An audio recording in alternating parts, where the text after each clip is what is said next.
juga dengan strategi supply chain-nya. Saya nggak tahu, mungkin sudah dibahas dengan Prof. Iwan ya. Jadi ada dua strategi dalam supply chain, yaitu efisien atau responsif. Kalau strategi yang diinginkan adalah efisien,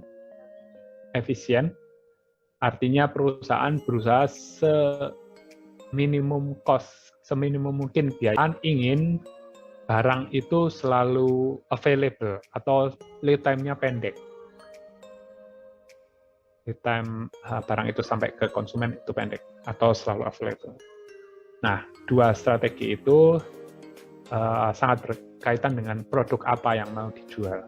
Di sini ada contoh minuman ringan dan HP.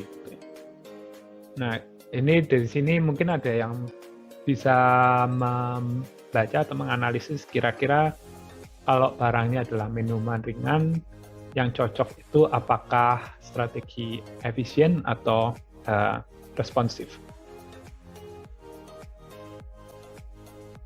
Mungkin ada yang punya idea?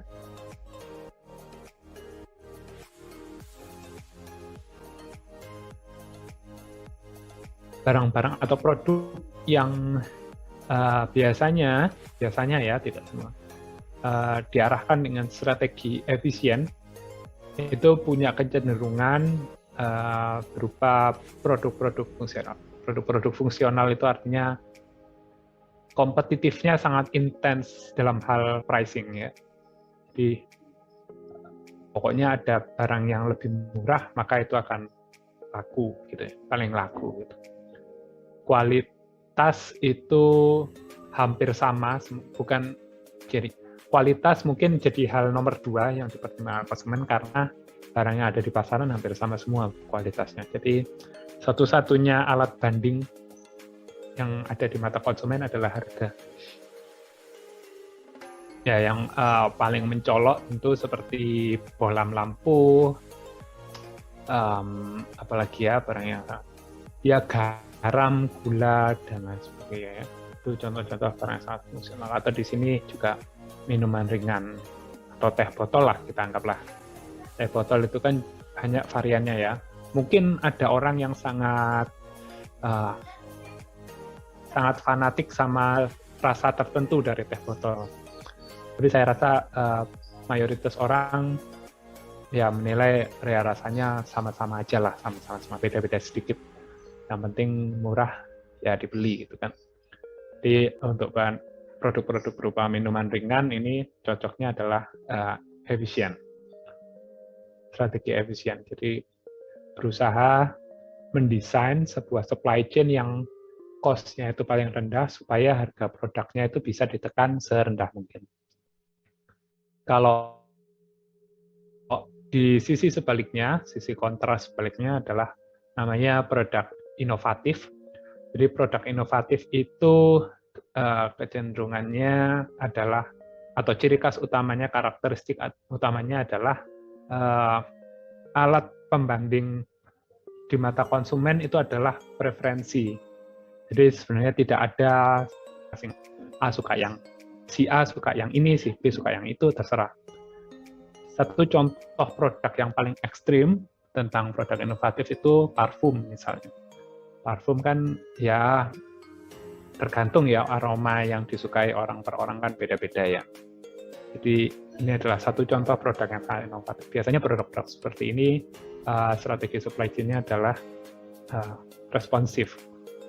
Karena konsumen nggak lagi, ya price mungkin dipertimbangkan tapi nomor 2 lah. Karena yang dicari utamanya adalah preferensi. Nah, ini ada contoh yang masih dalam kategori produk inovatif adalah HP. HP, ya kalau kita bicara HP mungkin terlalu ini ya, terlalu umum ya. Karena ada juga HP yang kualitasnya sangat bagus dibanding kualitasnya sangat jelek, yaitu bukan lagi bicara preferensi ya. Tapi katakanlah kita bicara tentang HP di harga yang sama gitu ya. Maka ini sudah masuk ke dalam kompetisi horizontal. Artinya yang menjadi pembanding adalah preferensi orang per orang. Nah, untuk produk-produk seperti ini cocoknya adalah strategi supply chain yang responsif.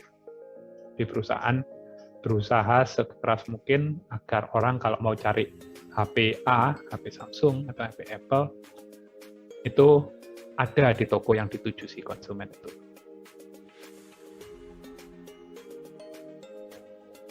Izin Pak dosen. Ya. Kalau kita memandang trade-off atau strateginya salah satu perusahaan tersebut dari segi segmentasi pasar atau demand dari pasar itu bisa Pak? Contohnya seperti menurut kami kalau minuman ringan itu kan permintaannya cenderung stabil, dalam artian tidak akan, kalau di forecast pun tidak akan beda jauh Pak, karena permintaannya segitu-gitu aja. Kalau yang HP kan akan terus jadi produk inovatif yang akan berkembang mengikuti zaman, dan permintaannya mungkin kadang-kadang kalau ada teknologi barunya Samsung, semua orang mau beli Samsung, atau ada Apple baru, orang akan Apple baru, maka perusahaan HP tersebut akan menerapkan responsif. Demikian Pak, apakah? Iya, sangat betul sekali. Jadi itu juga salah satu karakteristik yang mencolok ya dari produk fungsional dan produk inovatif, yaitu demand pattern-nya. Kalau produk fungsional seperti minuman ringan, beras, bola lampu, itu demand-nya cenderung stabil, seperti dikatakan tadi. Sementara produk inovatif seperti HP itu demand-nya sangat fluktuatif. Nah, kalau demand-nya fluktuatif, maka strategi responsif itu sangat cocok untuk dipakai. Sementara sebaliknya, kalau demand-nya itu statis, cenderung statis ya, itu akan sangat cocok menggunakan strategi efisien. Betul sekali, Pak. Oke, ada lagi?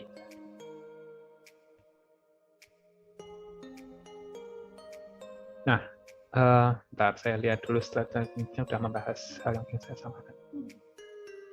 Oke, saya di slide ini aja.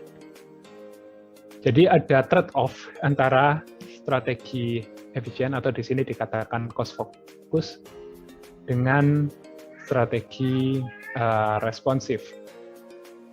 Ketika sebuah perusahaan menggunakan strategi cost focus, seperti yang saya katakan tadi, maka keputusan-keputusan yang diambil itu orientasinya adalah mendapatkan cost yang seminimum mungkin.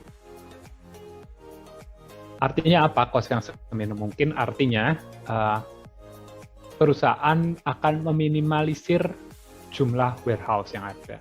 Mungkin saya perlu menggambar, atau mungkin sudah ada gambar. Oh ya, ini sudah ada gambar. Atau saya jelaskan dulu deh yang cost focus dan responsiveness ya. Sementara responsiveness itu adalah sisi kontrol yang lain, adalah meletakkan barang atau produk kita sedekat mungkin dengan pasar. Artinya kita perlu sebanyak mungkin gudang supaya tiap pasar atau tiap toko itu nggak terlalu jauh dari gudangnya. Sehingga kalau ada perubahan demand atau kenaikan demand yang cukup tinggi, itu cepat untuk disupply oleh warehouse. Kalau gudangnya sedikit, warehouse-nya sedikit, artinya si toko kan harus jauh memesannya. Jadi lead time-nya jadi cukup panjang, jadi nggak cocok untuk responsif. Ini di dua slide ini adalah ilustrasinya.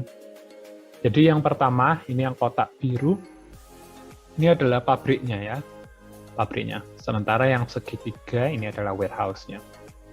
Jadi keempat warehouse ini disupply oleh si pabrik biru ini, kotak biru ini. Ketika si perusahaan ini memiliki 4 warehouse, maka dia bisa mendekati konsumen dengan baik. Jadi yang putih-putih ini adalah konsumen, atau toko lah. Toko-toko ya.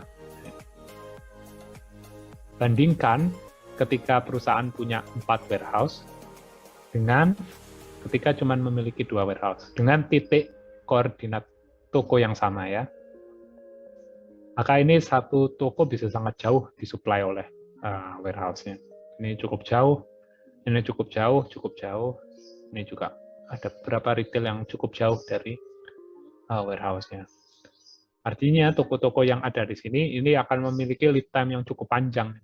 Konsumen yang ada di sini akan memiliki lead time cukup panjang untuk mendapatkan produknya. Nah, kira-kira kenapa kok yang memiliki banyak warehouse itu memiliki apa ya? Atau gini deh, saya ganti pertanyaannya. Kira-kira dari dua model ini, mana yang memiliki inventory cost yang lebih besar? Yang gambar 1 dengan 4 warehouse atau gambar 2? Satu gimana? Ada yang punya ide? Siap, Izin. Ya, Kapten William izin menjawab. Kalau menurut pendapat kami, lebih mahal biaya inventory cost di slide yang tadi, yang dimana warehouse-nya ada banyak. Meskipun dia efisien dalam hal item, pendistribusian ke retail-retail yang di beberapa tempat, tapi ongkos sewanya juga cukup besar karena dia punya beberapa warehouse. Demikian. ya bagus. Ya, yang gambar ini lebih besar ya inventory cost-nya ya. Satu, betul karena dia harus investasi lebih banyak untuk mendirikan 4 warehouse. Dua, dia harus menyebar inventory-nya dia, jadi inventory dari produsen. Produsen harus mengirimkan barang ke 4 titik yang berbeda. Jadi di sini dia punya nilai inventory, di sini dia punya nilai inventory, di sini dia punya nilai inventory, di sini dia juga punya nilai inventory. Artinya inventory-nya itu disebar di banyak titik, yang mengakibatkan biaya penyimpanan jadi lebih besar. Sementara yang ini di-pool atau dikumpulkan di 2 titik aja, sehingga biaya inventory bisa ditekan dengan lebih murah. Ya. Ini juga kalau diteruskan nanti akan ada hubungannya dengan safety stock. Artinya safety stock itu kan relevan ketika demand-nya tidak bisa diperkirakan ya, demand-nya tidak tentu. Jadi kadang demand-nya itu di atas rata-rata, kadang di bawah rata-rata. Nah, kalau tempat penyimpanannya itu ada banyak di sini, maka tiap titik ini akan mempunyai nilai error masing-masing. Nilai error itu artinya nilai inventory yang dia punya itu lebih kecil daripada nilai demand yang muncul. Karena nilai demand kan nggak ada yang tahu ya. Jadi walaupun jumlahnya katakanlah sama, jadi katakanlah ini 100, 100, 100, 100, 400 ya, dibandingkan dengan ini 200, ini 200. Maka ini bisa jadi ini mengalami apa yang disebut dengan stock out. Jadi dia kehabisan barang. Katakanlah dia simpan 100 di sini, tapi ternyata demand-nya yang muncul bukan 100, tapi 110. Maka dia akan mengalami stock out. Padahal yang ini diperkirakan 100, ternyata demand-nya 90 di sini misal. Artinya dia masih punya stok lebihan. Dan ini stock out. Di sini diperkirakan 100, ternyata 120 misal. Terjadi stock out 20 unit. Di sini diperkirakan 100, ternyata misal 80. Jadi ada error-error yang muncul. Nah, di sini cuman error yang mungkin muncul cuma di 2 titik. Jadi dia bisa menekan probability stock out maupun overstock. Oke. Ya, ini barusan saya risk pooling atau pengumpulan risiko pada rancangan network. Ini sangat berkaitan erat dengan jumlah fasilitas dan kapasitas suatu fasilitas gitu ya. Kalau fasilitasnya itu dibuat terpusat, maka resikonya akan semakin kecil. Resiko di sini kita lebih definisikan sebagai resiko stock out, bukan kehabisan ya. Demand inventory kita kurang dari demand atau overstock. Artinya inventory kita lebih besar daripada demand. Penempatan barang secara terpusat sama dengan konsumsi. Dia punya akibat penurunan jumlah inventory seperti saya tadi bilang. Inventory yang dibutuhkan tidak sebesar ketika barang itu harus disebar. Ntar ada contohnya nggak ya? Oh, ini ada contohnya. Oke.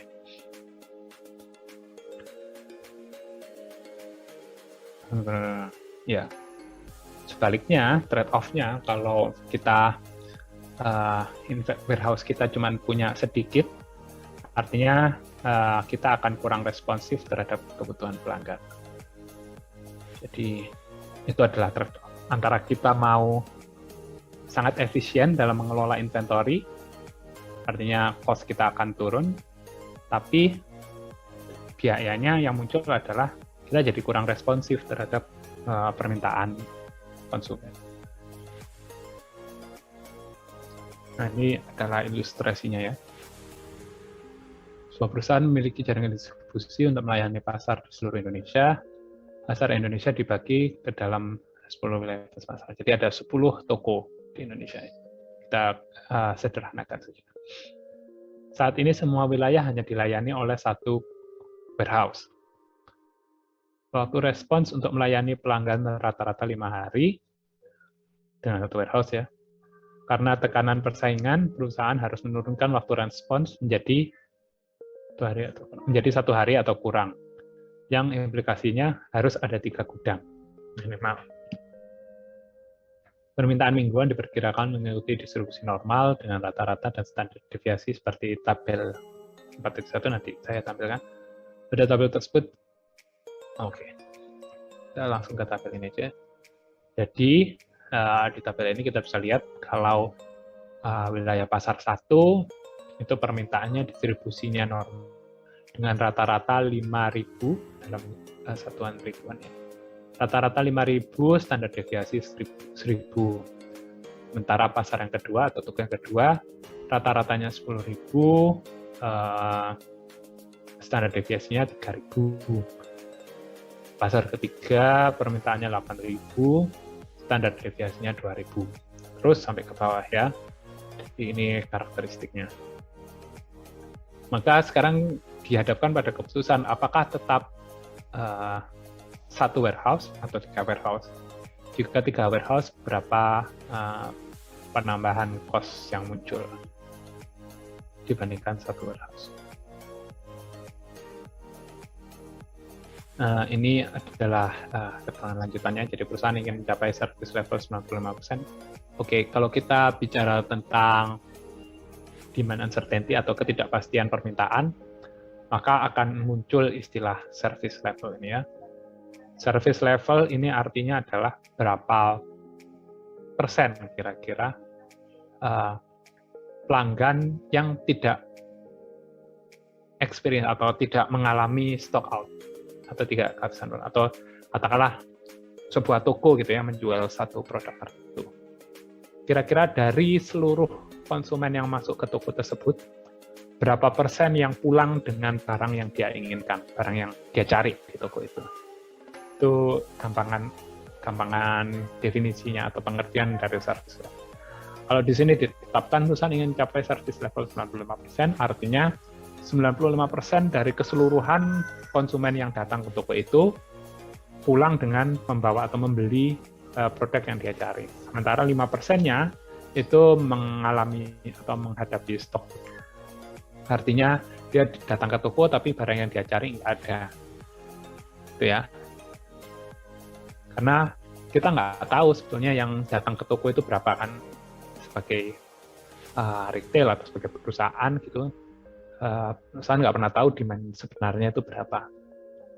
Jadi ya akan ada service level yang ditetapkan.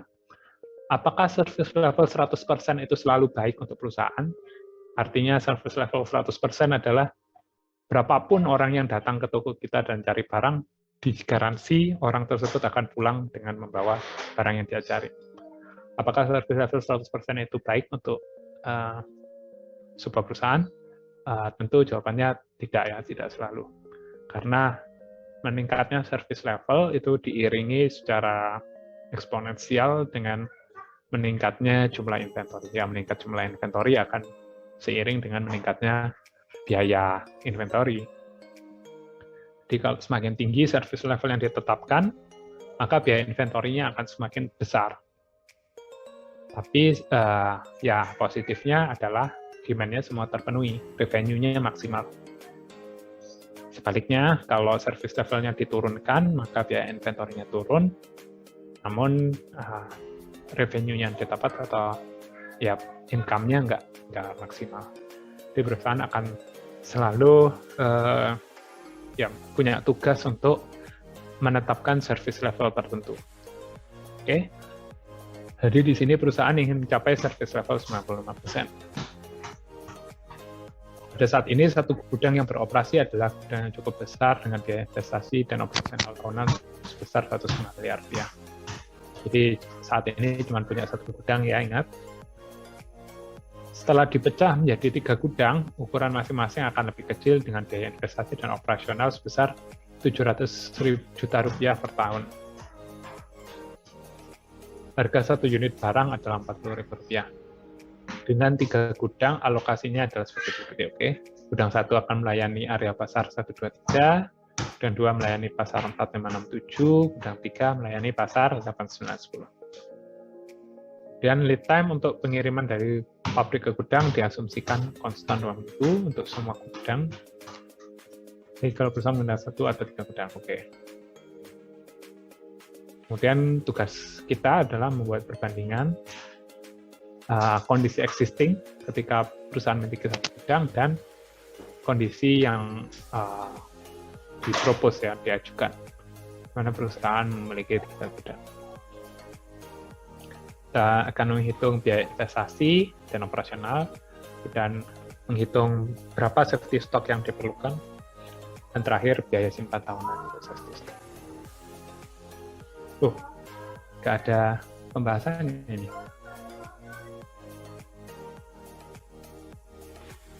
Wah, berarti saya harus jelaskan pakai ini sendiri. Sebentar ya, Ustaz.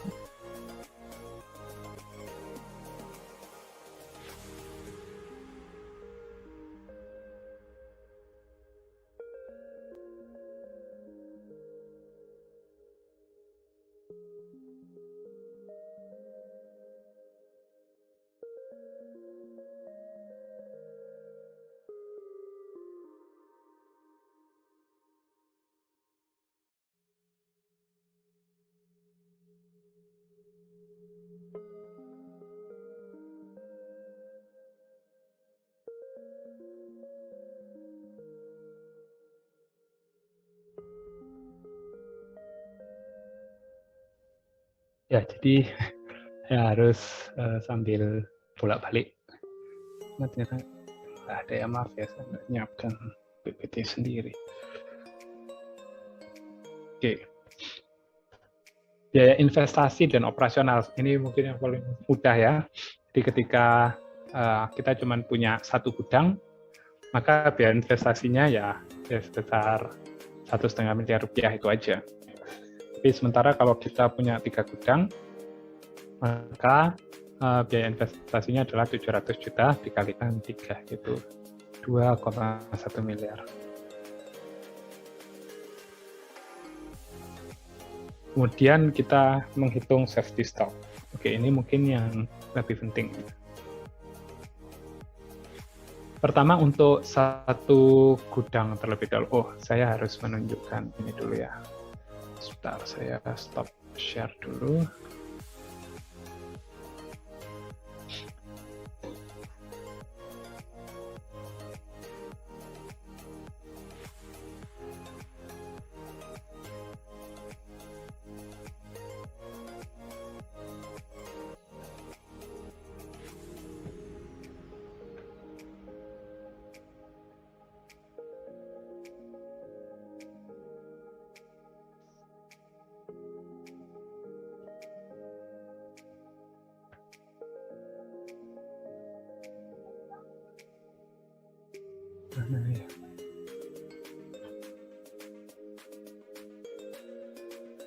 Gudang dulu.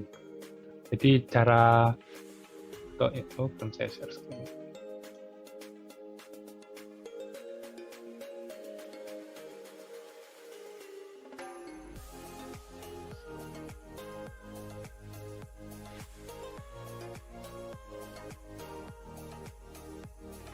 Jadi pertama untuk 1 gudang kita harus mencari dulu total dari minnya.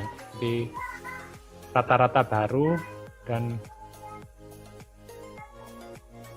rata-rata baru keseluruhan ya, ini bukan rata-rata baru, mungkin keseluruhan dan standar deviasi keseluruhan.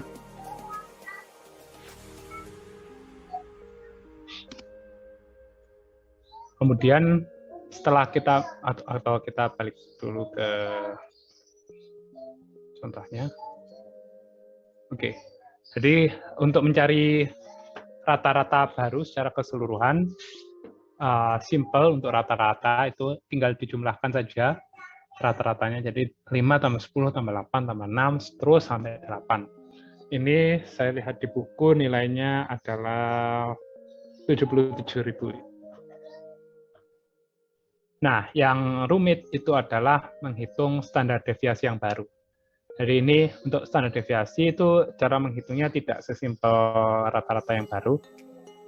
Ini ada formulanya, cuman saya nyari filenya nggak ketemu. Mungkin minggu depan mungkin ya saya berikan jika memang diperlukan. Cara atau formula mencari standar deviasi dari nilai rata-rata dan standar deviasi. Mungkin kita skip dulu formulanya. Di sini ketemu dari buku adalah 6.557. Jadi saya balik ke sini. Tuh. Rata-rata baru 77.000. Sementara standar deviasi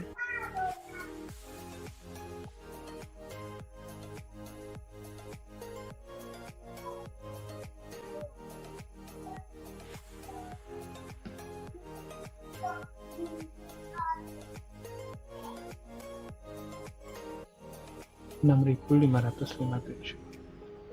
Oke. Kemudian kedua, mencari safety stock menggunakan rumus nilai Z dari gimana cara nulisnya ya?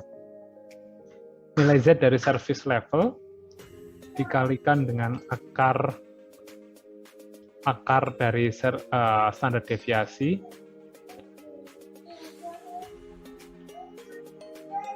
kemudian dikali dengan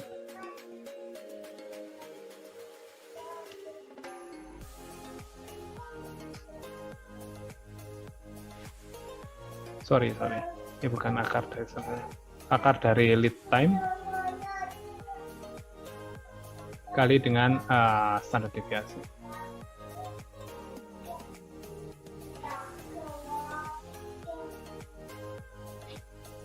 Nah, balik ke kasus kita, jadi nilai Z dari dari service level. Nah, ini untuk mencari nilai Z itu butuh paling tidak Excel ya, Excel atau tabel normal, distribusi normal. Jadi kalau saya misal ambil Excel,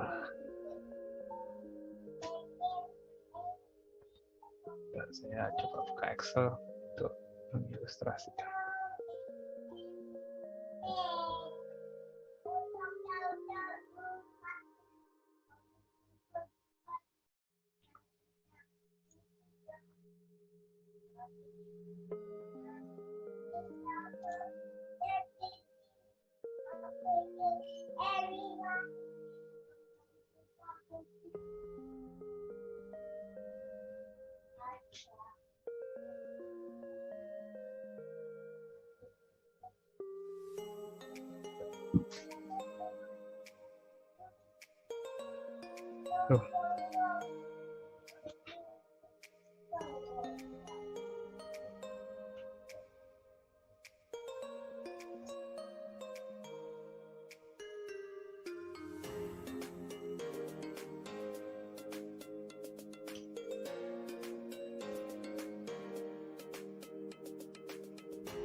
Aduh, saya lupa lagi ini Excel-nya apa ya.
Oke.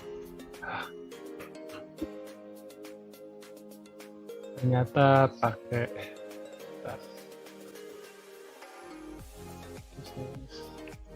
Excel. Ya, ternyata pakai norms NORM-SINV ini ya. Kemudian masukkan service levelnya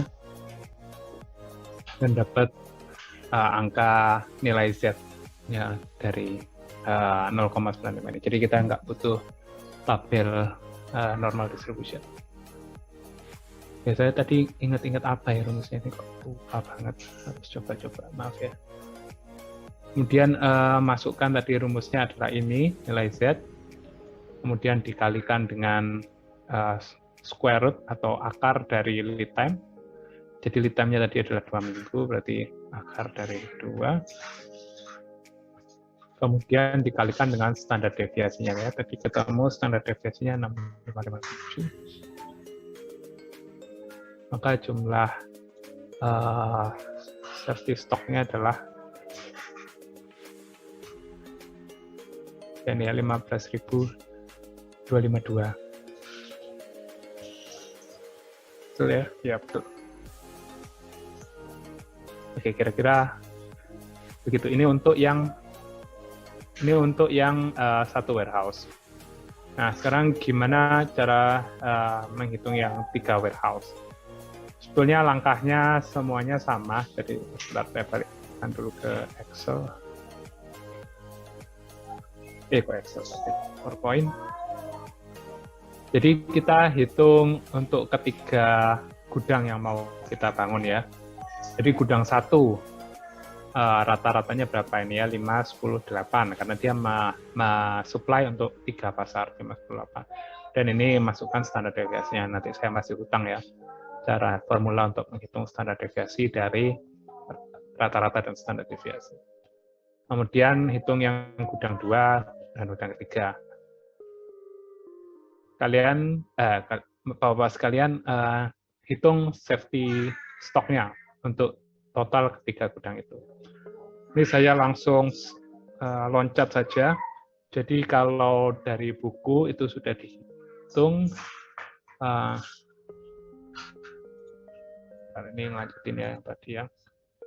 Ini tadi ketemu safety stocknya total sebesar 15.252 tadi ya. Units. Sementara kalau menggunakan 3 gudang, ketemu safety stock total. Jadi safety stock gudang 1 tambah safety stock gudang 2 tambah safety stock gudang 3 adalah 8.705 untuk gudang 1, gudang 2-nya 9.010, gudang 3-nya 8.705. Ini total ketemu 26.409. Jadi bisa dilihat di sini perbedaannya dengan 3 gudang membutuhkan safety stock yang jauh lebih besar dibandingkan dengan 1 gudang.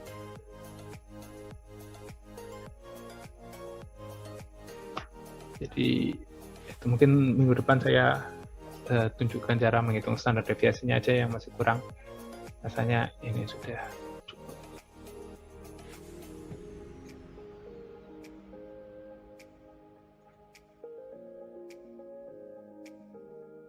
Kemudian balik lagi ke PowerPoint.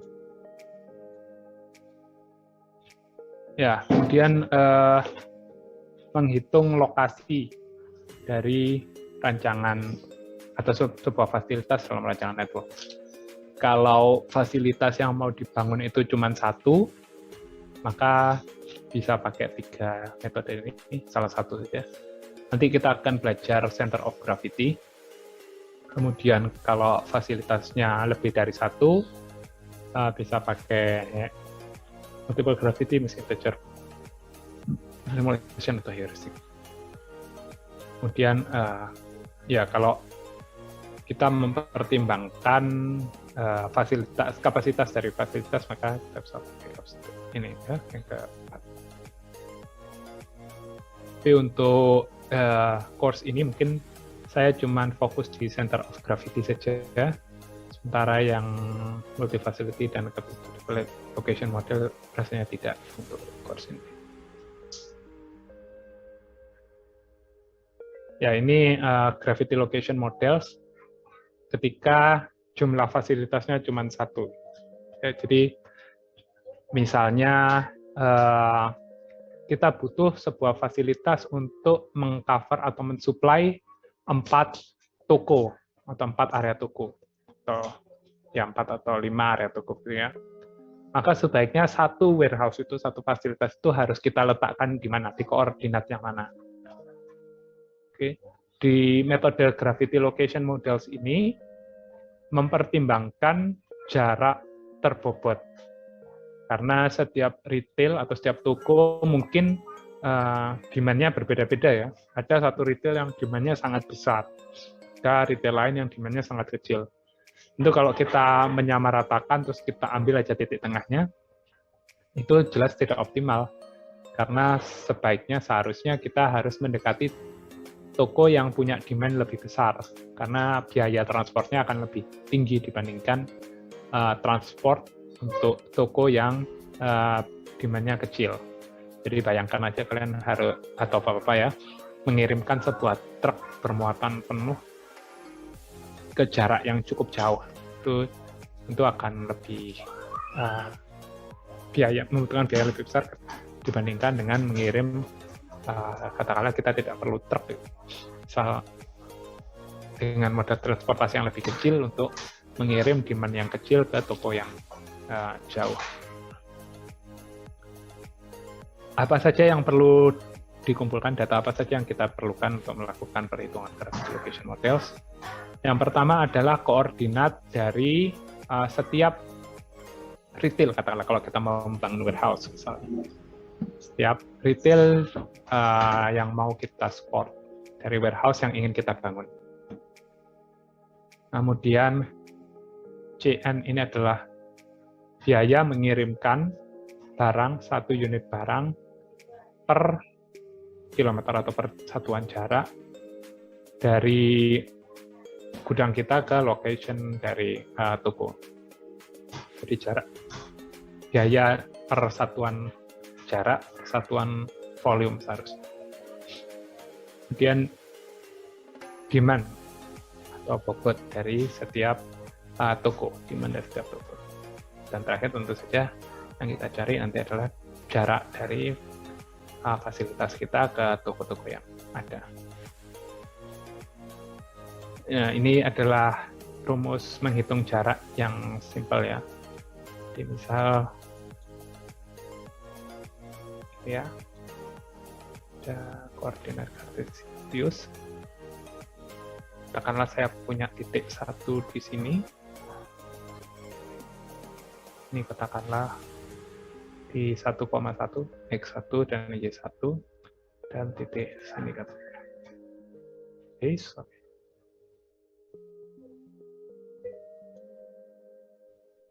Ya, ini katakanlah di X berapa ini? 3 ya misalnya. Atau 4 ya. 4 dan 3 ya. Maka cara menghitungnya, menghitung jarak. Sebentar, saya harus ganti. Cara menghitung.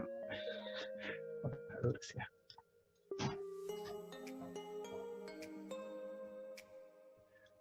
Cara menghitung jarak ini ya menggunakan, sebenarnya idenya adalah Pythagoras biasa. Jadi 4 dikurangi 1 dikuadratkan, tambah dengan 3 dikurangi 1 dikuadratkan. Ya, kita akan ketemu jarak. Oke. Selanjutnya,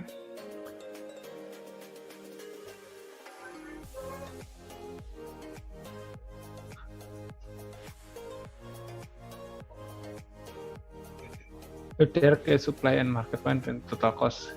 Oke, ini adalah cara menghitung total cost-nya.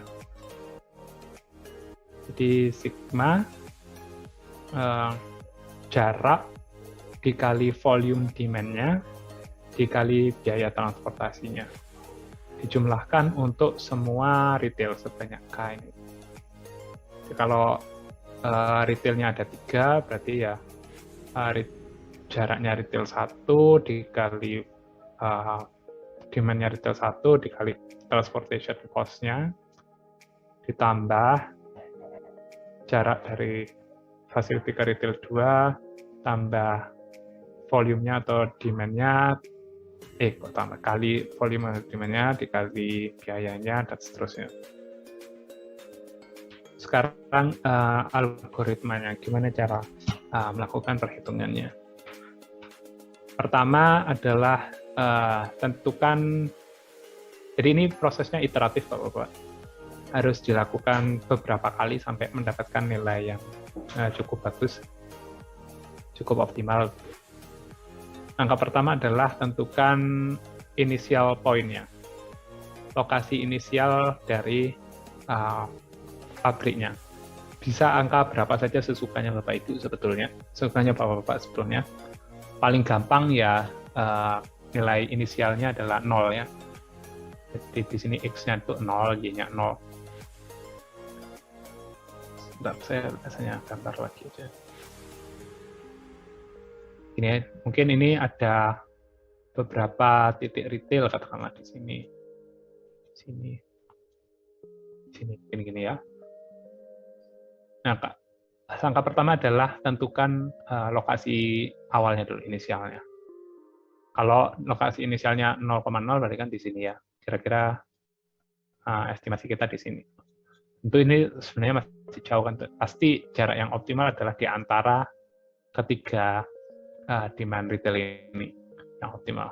Itu kalau kita ambil retail di sini akan butuh iterasi yang cukup banyak sampai dia bisa berada di sekitar sini, berada di titik optimalnya.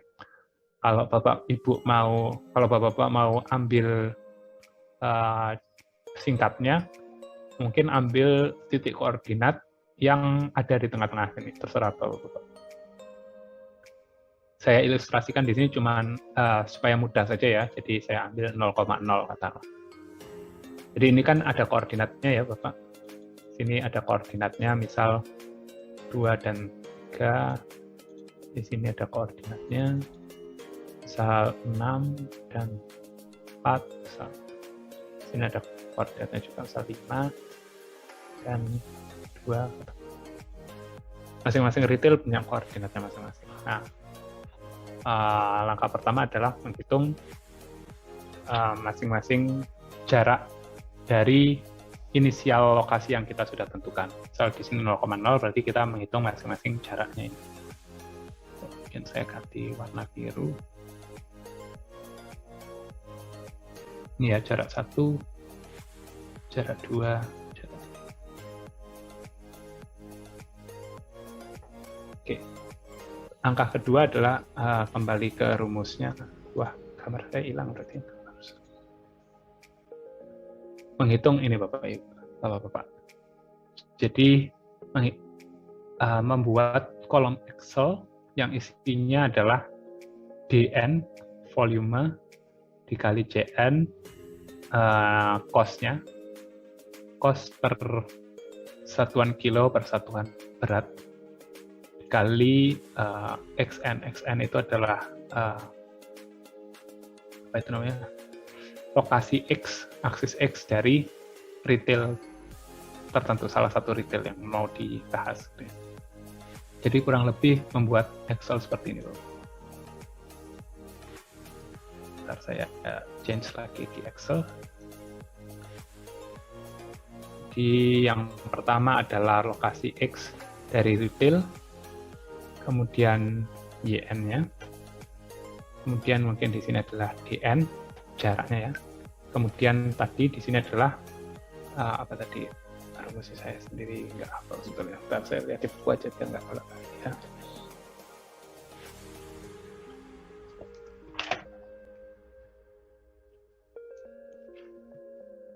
Di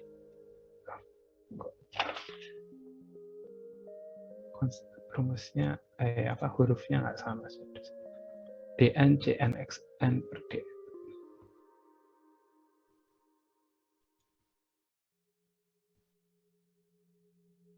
DN JN XN per D. DN. Atau mungkin kalau lebih apa gampangnya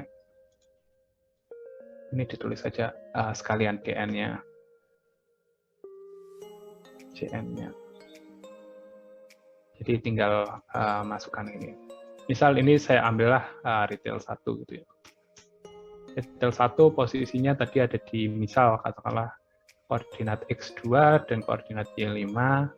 Kemudian setelah dicari dengan ya tadi ya inisial lokasi 0,0 temukan jaraknya katakanlah 3,5 misal, saya nggak pakai ngitung ini ya.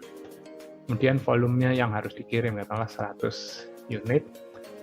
Kemudian jarak per biaya persatuan jarak persatuan volumenya adalah 0,4. Maka di sini tinggal dikalikan.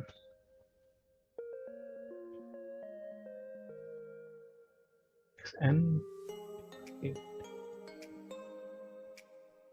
Oke, ini untuk retail 1 ya, nilai untuk retail. Kemudian di PowerPoint, itu saya balik lagi. PowerPoint juga harus kita cari nilai ini dulu, DN, JN, YN per DN. Jadi kita balik lagi ke Excel. Bedanya hanya XN ini diganti dengan YN. Kita taruh copy aja ya. Yang XN ini digeser ke YN. Kemudian balik lagi ke PPT, kita perlu nilai DN, JN per DN. Kita balik lagi ke Excel, kita tambahkan kolom DN, JN per DN. Jadi ini kan DN, JN per DN.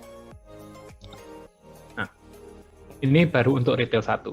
Oke, ketika kita punya 4 retail, katakanlah,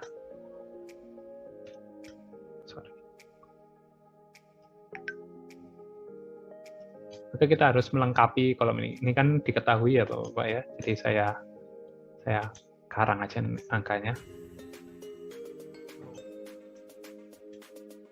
Ini sebetulnya bisa dicari, tapi supaya cepat saja saya karang juga angkanya. Misal seperti ini.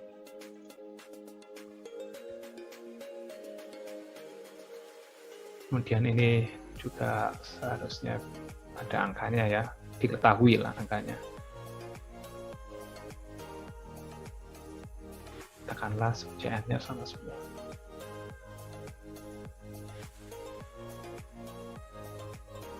Nah, ini bisa besar banget. Oke, nggak masalah. Langkah terakhir adalah saya kembalikan ke PPT, menghitung X dan Y yang baru. X dan Y yang baru itu didapatkan dari ini dijumlah dulu semua, dibagi jumlah ini semua. Y yang baru pun dengan ya. Balik lagi ke Excel, ini dijumlah dulu semua.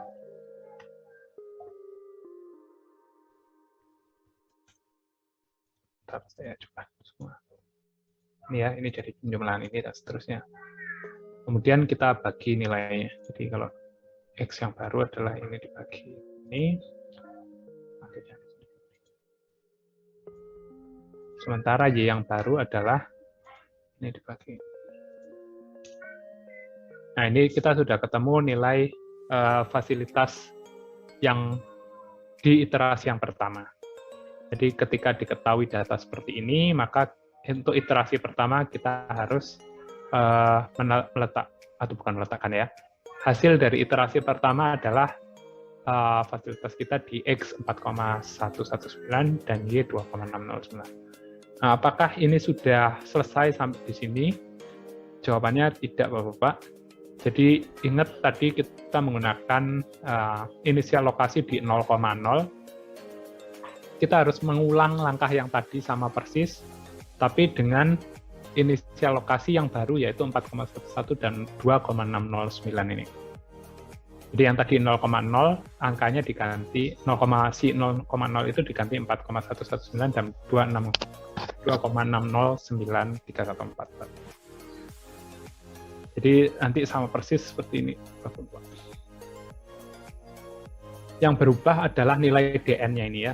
Nanti ini kita akan mendapatkan nilai DN ya Pak. DN kecil ini adalah jarak. XN, YN ini kan akan sama. D besar, demand ini juga akan sama. JN ini juga akan sama. Jadi satu-satunya yang berubah adalah nilai DN ini. Di kecil ya, distance ya. Distance ini akan berubah karena awalnya kita pakai, yang di sini kita pakai nilai inisial lokasi 0,0, sementara yang baru nanti, ini, saya hapus ini kita akan ganti dengan nilai 4,119 sama 2,609 menggunakan rumus distance yang tadi ini ya.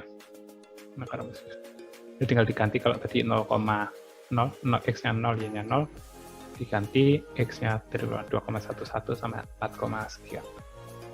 Terus ulangi langkah yang sama. Dan nanti kita akan dapat nilai kedua. Katakanlah ini saya ganti ya. Misal ini jadi 2, jadi 5 gini. 4,5. Dan ini karena besar, dia pasti akan berkurang jaraknya di sini. Misal ini katakanlah 2,5.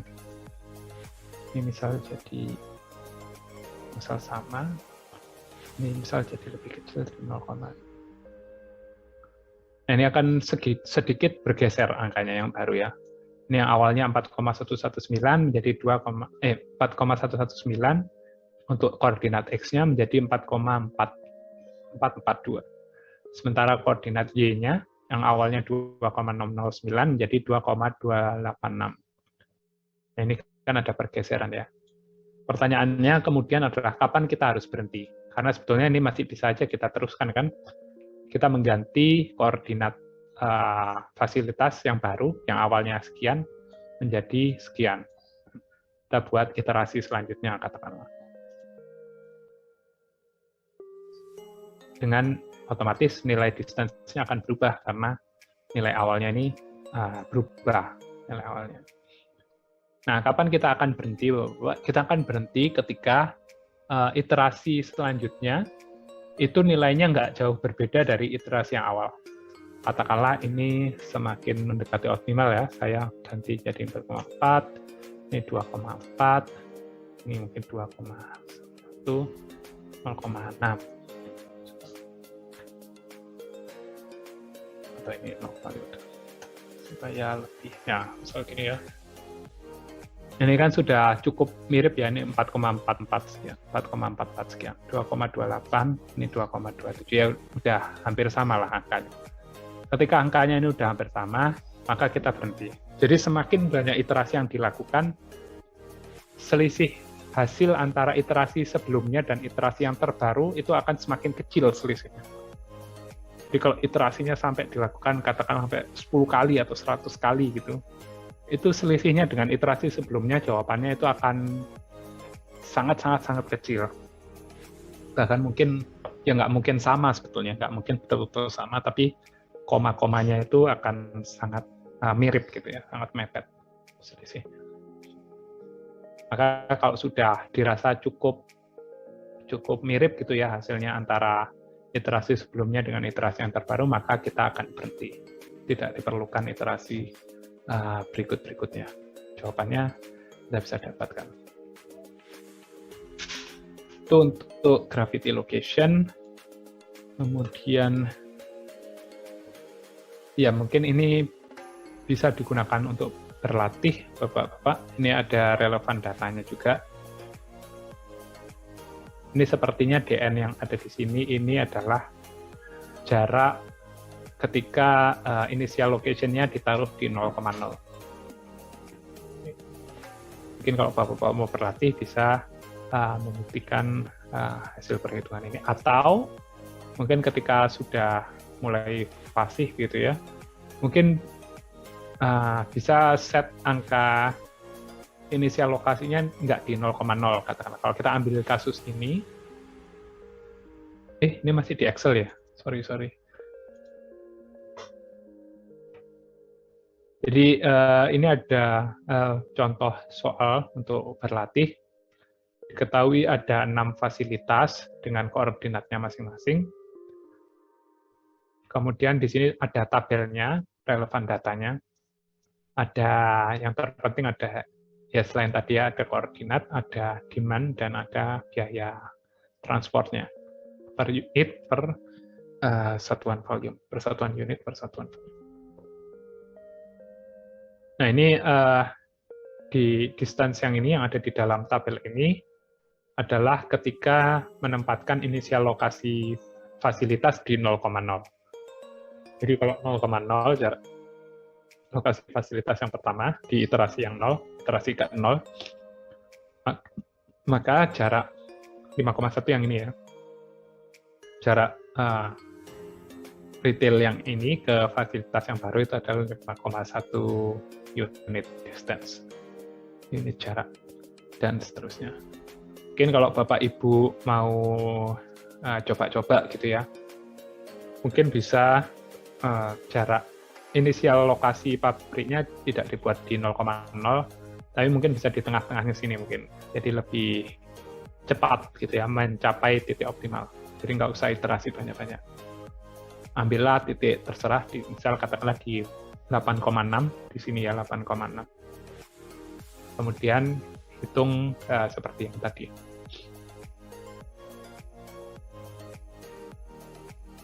Ini kalau menggunakan 0,0 maka didapatkan iterasi pertamanya ada di titik X6 dan Y 6,4. Cukup jauh ya dari tebakan saya tadi di 8,6. Ternyata di 6,0 dan 6,4. Kira-kira sekitar di sini ya. Terus ini masih iterasi pertama, seperti saya bilang. Dilanjutkan iterasi kedua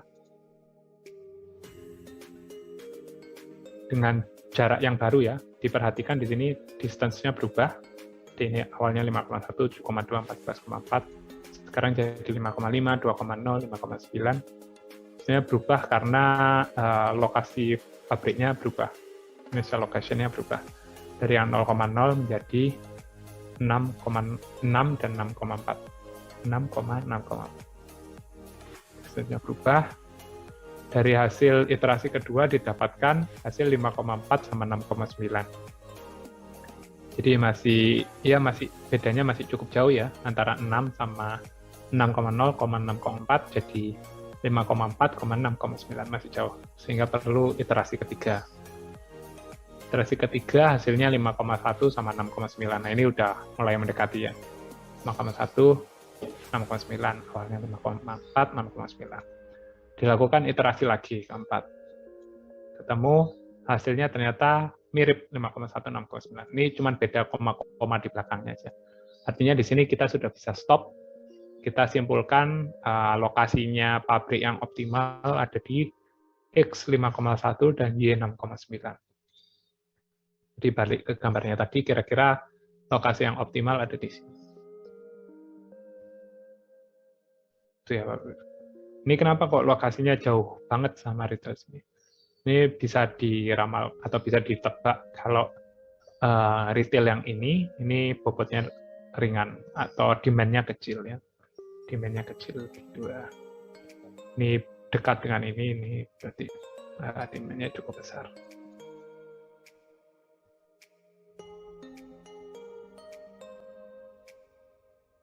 Ini sekedar informasi saja mungkin untuk memperkaya ketika untuk problem capacitated location problem. Jadi membuat formulasi modeling ketika fasilitas kita mempunyai kapasitas yang terbatas.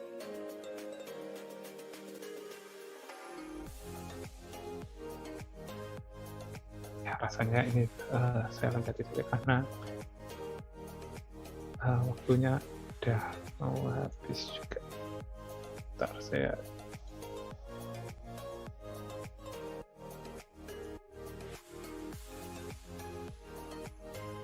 Bapak apa familiar dengan linear programming ya? Siap, pernah diajarkan, Bian. Nggak pernah belajar. Oh, oke. Jadi mungkin masih agak nyambung ya kalau kita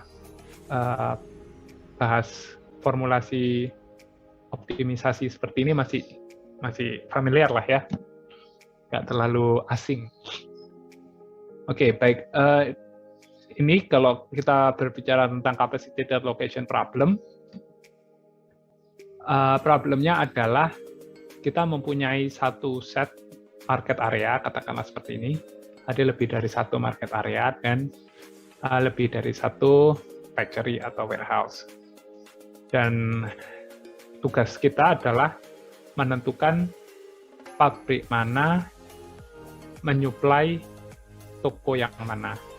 Seperti ini ya. Ini kan ada keseluruhan possibility atau keseluruhan kemungkinannya kan ada seperti ini ya. Pabrik satu bisa mensuplai bisa aja mensuplai toko 1, bisa aja mensuplai toko 2, bisa mensuplai toko 3, dan begitu juga pabrik 2 dan 3. Di mana marketnya ini punya demand masing-masing, nilai demand masing-masing, dan pabrik kita ini punya kapasitas produksi masing-masing. Ada yang kapasitas produksinya besar, ada kapasitas produksinya kecil, dan lain sebagainya. Kemudian ini adalah formulasinya. Jadi minimize yang pertama adalah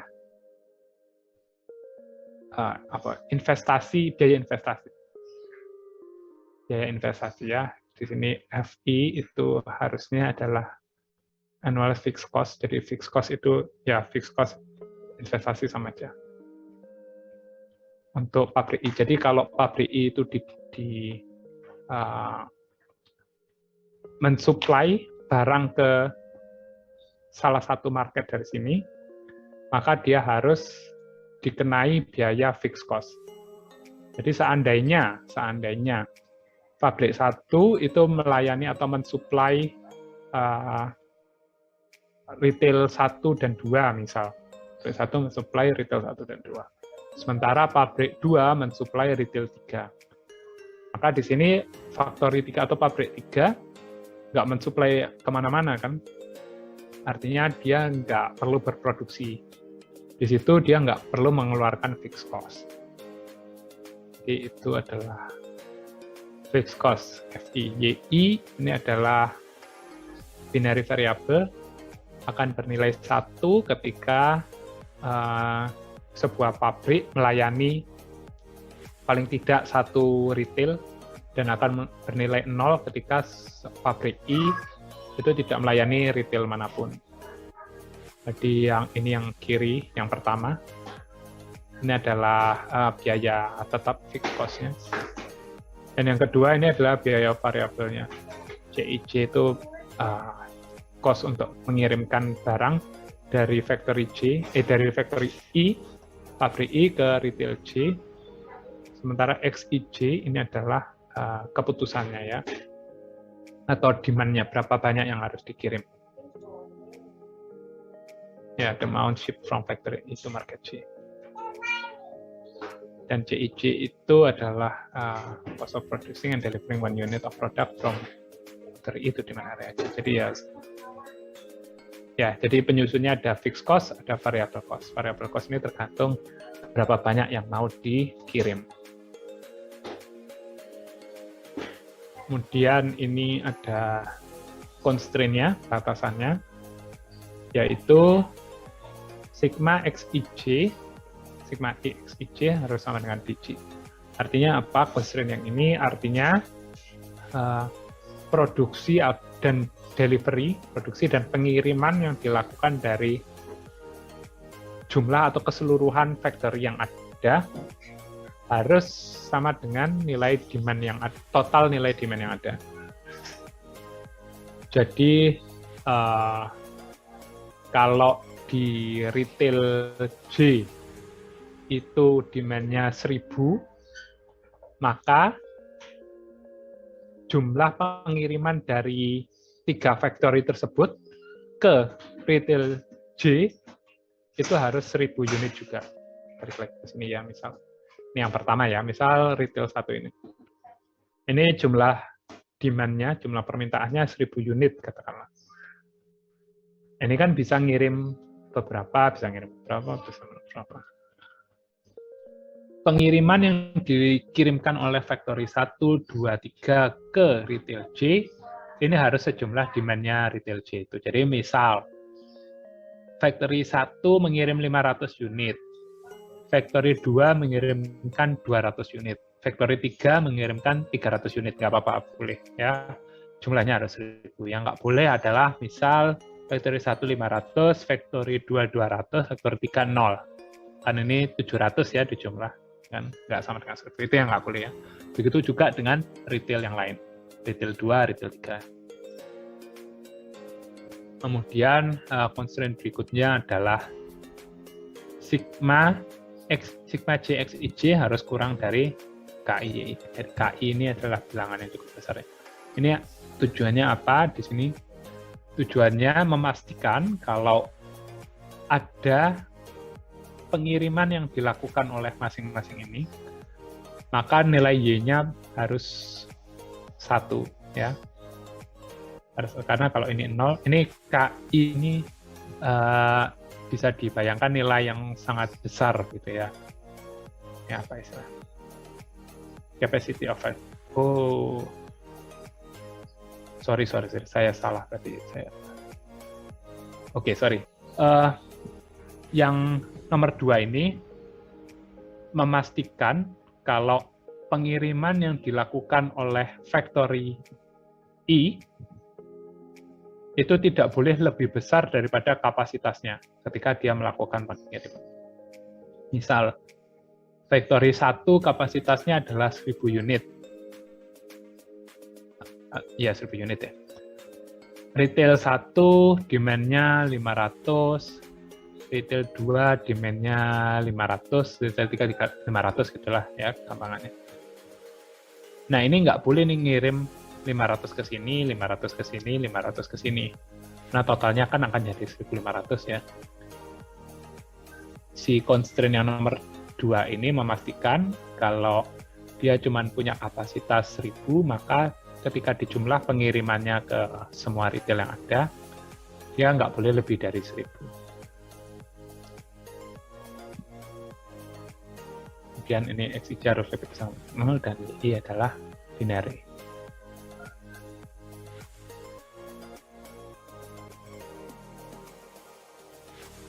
Oke, rasanya itu cukup.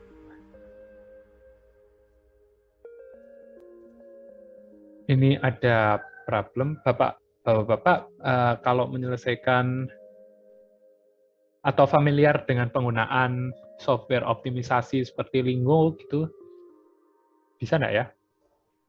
Belum pernah, Bapak. Belum pernah ya? Kalau ada permasalahan seperti ini biasanya menyelesaikannya dengan apa? OmIM. Oh, saya malah belum pernah pakai. Oke, pokoknya bisa lah ya menyelesaikan permasalahan optimisasi ya. Kita dicoba dulu, Pak. Oke, nah, silakan dicoba. Dan ini ada contoh problemnya. Jadi ada pabrik Surabaya, Pasuruan, Gresik, Tangerang dengan fixed cost-nya masing-masing, berbeda-beda ya. Kemudian pasarnya ada di Jawa Timur, Jawa Tengah, Jawa Barat, Jakarta. SS ini apa ya? Ya, pokoknya salah satu dari pasarnya lah.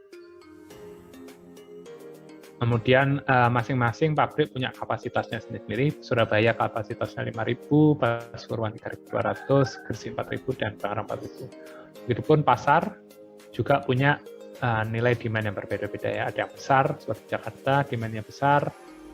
Jawa Barat misalnya di sini nilainya paling kecil. Nah, tugasnya adalah pabrik Surabaya harus mengirimkan berapa banyak ke pasar yang mana aja. Pabrik Pasuruan harus mengirimkan berapa banyak ke pasar yang mana aja. Itu juga dengan Gresik dan Tangerang. Nah, ini adalah solusinya, solusi optimalnya ternyata didapatkan bahwa Surabaya ternyata mengirimkan ke Jawa Timur 2.000 unit.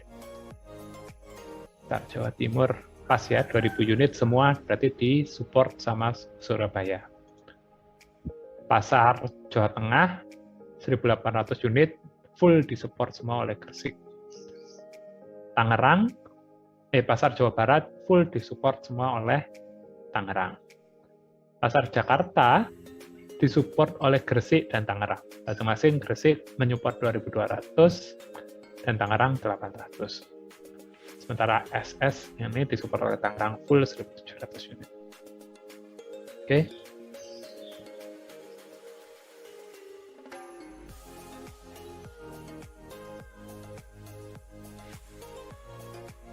Ya, terakhir mungkin ini ya, ini mungkin saya cepat saja.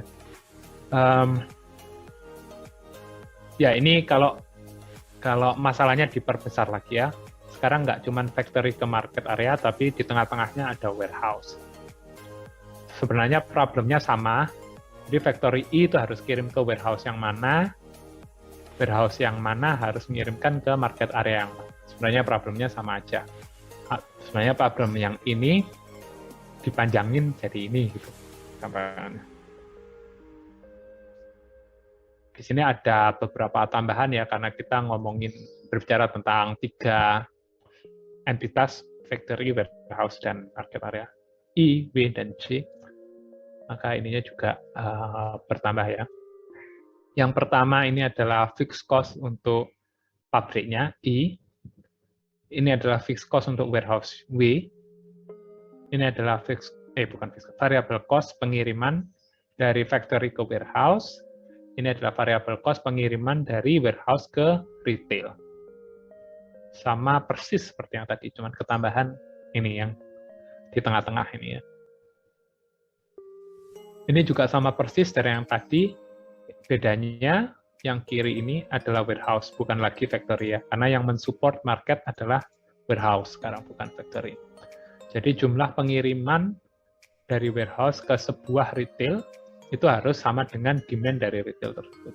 Jadi kalau retail 6 ini demand-nya 600, maka yang dikirim warehouse 1 ditambah yang dikirim warehouse 2 harus jumlah 600. Kemudian ini adalah fasilitas warehouse. Kemudian, ini adalah fasilitas pabrik. I ya, di sini ada pabrik. Yang ketiga ini adalah constraint yang menggaransi bahwa yang masuk ke warehouse jumlahnya sama dengan yang keluar dari warehouse. Jadi yang masuk ke warehouse 1, misalnya warehouse 1 dikirimin barang sama factory 1 dan 2 misalnya. Jumlah masing-masing 300 dan 300. Nah, yang keluar dari warehouse 1 ini juga harus sejumlah 600, 300 sama 300 tadi ya. Jika dijumlahkan harus sejumlah 600. Nggak boleh ada barang yang tersisa di dalam warehouse. Ini adalah maksud dari poin nomor 3. Lalu yang nomor 4 ini adalah kapasitas dari warehouse-nya sendiri. Yang keluar dari warehouse harus kurang dari kapasitas warehouse-nya. Sementara ini adalah data ya, ini bisa dipakai buat latihan lah untuk menghitung pakai linear program. Oke, ada pertanyaan Bapak-Bapak? Saya bertanya, Bapak. Ya. Kapten Brian, saya bertanya. Ya. Kami mohon maaf masih belum paham Bapak mengenai bagaimana membuat penilaian mengenai koordinatnya, yang untuk koordinat darat tadi Bapak, X dan Y. Karena apakah itu melalui interpretasi pribadi atau dengan berpedoman posisi tentang busur dari suatu pabrik? Demikian Bapak. Oke, maksudnya inisial lokasinya, karena kita di sini butuh inisial lokasi kan ya? Iya Bapak. Apakah itu interpretasi kita sendiri, muncul nilai 5 dan 2, atau kita berpedoman dengan posisi real di peta, yakni bujur, gitu Bapak? Oke. Kalau kita dihadapkan pada kondisi nyata, Bapak, maka nilai koordinatnya ini harus angka nyata gitu ya. Kalau dibuka di Google Maps itu rasanya ada koordinatnya, bisa dipakai situ. Atau bisa pakai angka dummy gitu ya. Angka dummy itu artinya angka yang tidak nyata. Jadi misal cuman fokus di Pulau Jawa katakanlah. Taruhlah di sini angka 0,0 itu adalah nilai paling barat, paling selatan dari Pulau Jawa. Ya, ini katakanlah ini kosong ya, nggak ada titik-titik ini ya.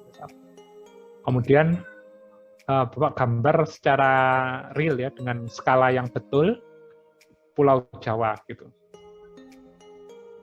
Nah, kemudian Bapak taruh posisi-posisi retailnya. Jadi ini nggak perlu menggunakan koordinat di Google, koordinat di Google pakai lintang utara, lintang selatan, nggak perlu seperti itu. Bisa pakai angka dummy seperti ini. Jadi tinggal diskalakan saja, nanti gambar lokasinya, kemudian pasang titik retailnya, misalnya kalau kita dalam kasus mendirikan warehouse gitu ya. Pasang titik retailnya di mana aja berdasarkan angka-angka ini, angka-angka koordinat ini. Itu juga bisa dipakai.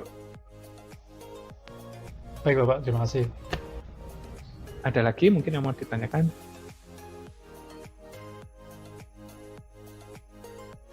Oke, kalau tidak ada yang ditanyakan, berarti kita selesaikan di sini pertemuan hari ini. Kita ketemu lagi minggu depan ya Bapak-Bapak. Selamat sore Bapak-Bapak semua. Sore ya Pak dosen, terima kasih. Selamat sore Ujin, Bapak dosen, terima kasih. Sore, terima kasih Min. Selamat sore, Bapak.